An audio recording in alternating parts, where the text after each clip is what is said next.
Bubugbugin kita, Jake. Dapat patunayan niya yan, ha. Tingin nyo tama yung sinabi niya. Dapat patunayan niya yan, guys. Bubugbugin niya daw ako. Huling nagsabi sa akin yan, baog, natanso.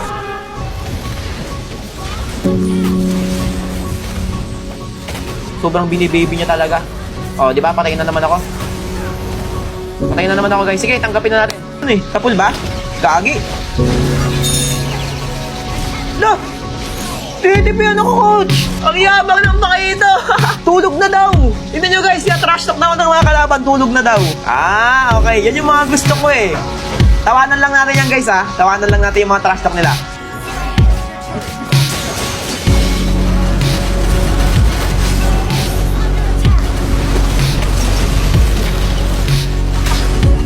Nice, nice.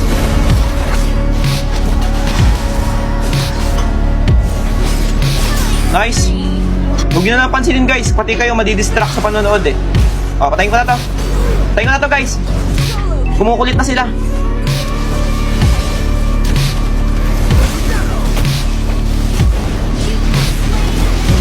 Ito. Ubusin ko na. Ubusin ko na. Masyado na silang maangas eh. Ubusin ko na. Ubusin ko na. Masyado na silang mayabang. Sige, mag-ulti ka kung hanggat gusto mo. Ulti ka hanggat gusto mo, pre. Ulti ka, pre, hanggat gusto mo, ha. Ulti ka. Sige, ito pa.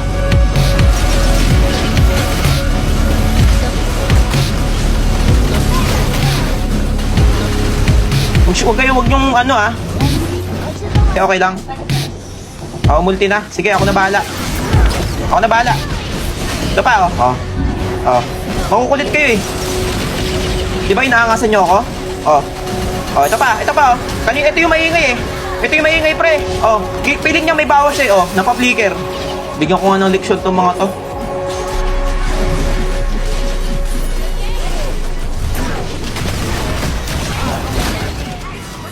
Suwain ko na, suwain ko na to. Ito pa. Di ba maingay kayo kanina?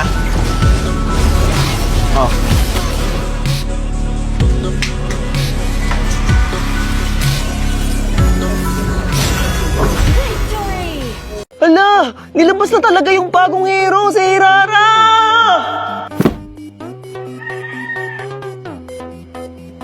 Hails before the scattering petals. When the fan leaves overlap, the path to the underworld shall open.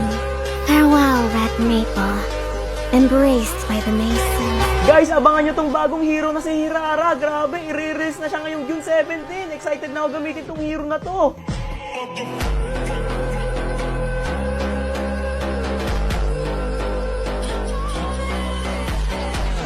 Sige, diretsuin mo na yan. Ikaw na lang pag-asa para manalo kayo dyan. Tignan mo, tambak na kayo. Ayan, si Leslie, ulti mo. Nice one. Tuloy ko pa ba to? Baka pauwi na sila eh. Huwag, kaya mo yan. Sure ka, coach, ha? Oo, maniwala ka sa akin. Kaya ba to? May mga minions na lumabas, oh.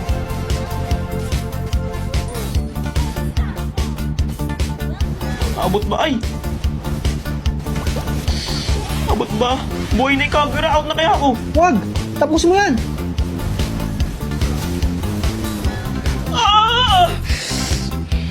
Salamat, coach. Babe, kanina ka pa naglalaro dyan ha, hindi ba nag-iinit yung cellphone mo? Siyempre hindi. Ito nga yung ginagamit ng mga pro player. Infinix GT50 Pro, ang MPL-PH official gaming phone. Hydroflow liquid cooling system na siya kaya garantisadong hindi mag-overheat. May kasamang Infinix GT Mag case at Infinix GT Mag charge cooler. Grabe, kahit babad ka maglaro, hindi na mag-iinit to. At syempre, hindi mawawala dyan yung 4 different RGB lightning nito. Napaka-smooth din kasi meron siyang 144 FPS gaming ecosystem. Napaka-stable at hindi mo man lang maramdaman ang lagging sa buong game. At ang pinaka nagustuhan ko pa, guys, pwede ka bumili ng item gamit tong GT Trigger. At sa mga mahilig magtingin ng stats dyan, guys, tingnan nyo, one click lang makikita nyo na yung mga KDA. Ito ang mga available color sa phone na to. May Black Abyss, Red Blaze at Glacier Silver. Ito nga pala ang unit price ng phone na to, guys. Kung gusto nyo rin ng ganito kabilis at ka-smooth na phone, grabe, aabangan ko talaga to. Sobrang na-excite na ako. Mas lalong kapanapanabik ito dahil sa June 10 ilalabas na siya. Abangan yung lahat dahil may worth 2,000 discount ang mag-a-avail sa araw na yun. Dito, guys, first time kong magkaroon ng kalaban na taga Mindanao. Mindanao. Ayoko na sana siyang labanan pero nakiusap siya sa akin. Sobrang layo daw ng binyahe niya, wag kong sayangin. Guys, ito, pambato, galing pa Mindanao. Layo ng nilakbay na ito. Manalo matalo, ipopost mo pa. Hindi ko alam kung bakit ito yung ginamit niyang hero. Gigil pa naman ako sa mga Mia user na tao. Sa unang sagupaan namin, biglang nagtatatakbo. Kaya binigyan ko ng isang rebisko. Napakamalas ng pagpunta niya dito kasi nasa kondisyon ako. Kahit magmakaawa pa siyang galing sa malayo. Napaulti siya dito at biglang nawala. Susundan ko siya kahit magtago siya sa lungga ng mga daga. Gulat na gulat siya kasi natuntun ko pa rin. Ang pagpasok ko ay hindi niya akalain. May mga binitiwan pa akong salita sa kanya dyan guys pero hindi ko na lang ipaparinig sa inyo. Masyadong sensitibo. Wala siyang kamalay-malay sa puntong to na nandito lang ako sa masukal at matalahib na damo. Nabulaga na lang siya at unti-unting nagpaalam sa mundo. Boom! Parang pinitas na oregano. Napapailing na lang ako dyan habang siya ini-stretch ang mga darili niyang 5. Tignan nyo guys, dadalawa pa lang yung item ko dyan pero kung gumuhit sa buhay niya halos masaktan siya. Napaatras na lang na akala mo'y pinaamoy ng paminta. Akala niya sa pagtakas bibigyan ko siya ng pag-asa. Walang dapat ipag-alala dahil andito na naman ang bida. Nang mabigyan ko siya halos magpalakpakan akong mag-isa. Ang pinagtataka ko lang bakit ang tatamlay ng mga bata. Siguro nagsasawa na silang makita na puro ako lang yung nakakapitas sa kalaban. Sige na nga kahit isang beses akin siyang pagbibigyan. Pasalamat siya guys, labis kong ininda yung sakit ng tore niya. Pero kung sabayan lang kaming dalawa wala tong iuubra. Sige nga tignan natin kung may magagawa pa yung tore nito. Akala niya siguro nagre-red flap pa rin ako. Surprise, andito na ako sa harapan mo. Inisip ng mga manonood na mabibigyan din ako pero nagkamali silang lahat. Sa kalaban yun dapat nararapat. Sa bawat makikita ko siya hindi ko mapigilan ang aking saliri na habulin. Maging ang aking sibat hindi man lang sumablay upang sa kanya patamain. Nagbabad pa nga ako sa tore niya yan guys pero ganun pa rin. Nakatakas ako nang hindi tumatakbo ng matulin. Alam kong wala siyang ulti guys kaya malakas ang loob ko upang siya ay harapin. Sa ilang one hit lang nagawa ko siyang wasakin. Halos hindi ako makapaniwala na magagawa ko yun. Napakalakas ko parang kumain ng 10 turon. Kita nyo naman guys halos wala siyang damage pagdating sa akin. Sa sobrang hapdi ko siya ay kinakain. Panay pagkikrill na nga lang yung ginagawa ko ng minions dito guys kaso nakikisali siya. Yan tuloy ito ang nagiging bunga. Pero sobrang saludo ako sa kanya guys kasi nilaban niya hanggang dulo. Kung iba lang to siguro nag-surrender na kaninang 5 minuto. Ikaw ba naman yung gantuhin yung tambayan sa labas ng well? Kumbaga sa bahay hindi man lang nag-doorbell. At ayun na nga guys, grabe na spawn trap ko pa siya doon dahil dyan tapos na to ngayon.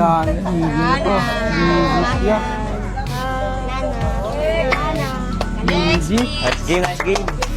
Fingers live na lang. Nice game. Habang nagsuswimming kami, biglang may mga sumugod na dark system. Sino pinakamalakas sa inyo? Sina? Akala ko boring kalaban tong mga to kaya pinili ko yung pinakamalakas sa kanila. Masyado kong minaliit, kanya lang pala akong ipapahiya. Unang sabayan namin, niyabangan ko siya kaagad. Tingnan nyo, tinitipitipihan ko lang siya dyan. Nagpapasikat kasi ako sa mga kasama niyang kabataan. Hindi ko man lang naisip na may malagim pala akong kahihinatnan. Imbis na umatras na lang, nakampante pa sa aking kalagayan. Sobrang nagulat ako sa ginawa niya dyan. Medyo hindi ko nagustuhan yung pagsigaw-sigaw niya sa harapan ko. Sa buong buhay ko ng pakikipag-1v1, siya lang ang gumawa sa akin nito. Pero hindi ko siya masisisi kasi may galaw naman siya. Kumbaga pag pinagtiyagaan ko to, pwedeng-pwede na. Mapipitas niya ulit ako dyan guys at halos ako'y mapatulala.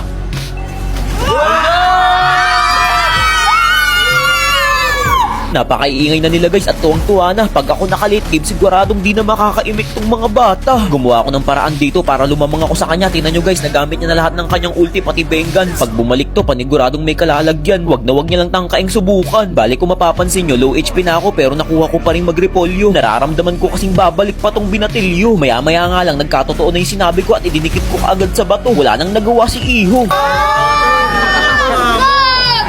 Nang makita niyang lamang na ako guys, halos hindi na siya lumabas sa tore. Para bang umaali-aligid lang sa puno na tila kapre. Nang di na ako makatiis at makapagtimpe, pinasok ko na lang. Aray ko, sakit! Aray ko! Bumuboses na ako sa puntong to guys kasi late game na. Kilala nyo ako kapag full item, bira na lang ng bira. Boom! Pinapasok! Kapag nag-init na yung mga darili ko guys, wala na akong kinakatakutang kahit sino. Hindi ko na binibigyan ng pag-asa o anumang milagro. Basta ang masasabi ko lang, walang iyakan bro. Sinunod-sunod ko na siya dyan guys at dinurog ko ng pinong-pino. Napakasakit! Wala! Parang nilubog. Papasukin kaya ta sa Torio. Bilib na sa akin yung mga kasama niya sa part na to guys. Paano ba naman kasi napakaangas niya kanina at halos mapuno na ang bida. Ngayon tanggapin niya ang inipon kong enerhiya. Papasukin ko nga sana guys pero wag na lang. Pinatagos ko na lang sa minions. Biglang napas lang. Kala ko minions! Balak ko sanang i-spawn trap siya dito guys, pero hindi ko kinaya. Hahayaan ko na sana, pero magugulat kayo sa naisip niya. Pumatras na nga ako pabalik dyan pero nilapit niya si Dexter. Binawasan niya lang pala yung buhay ko, sabay pasok. Grabe, pinalamon ako ng maraming alikabok. Ano? Wala kang bisa, boy!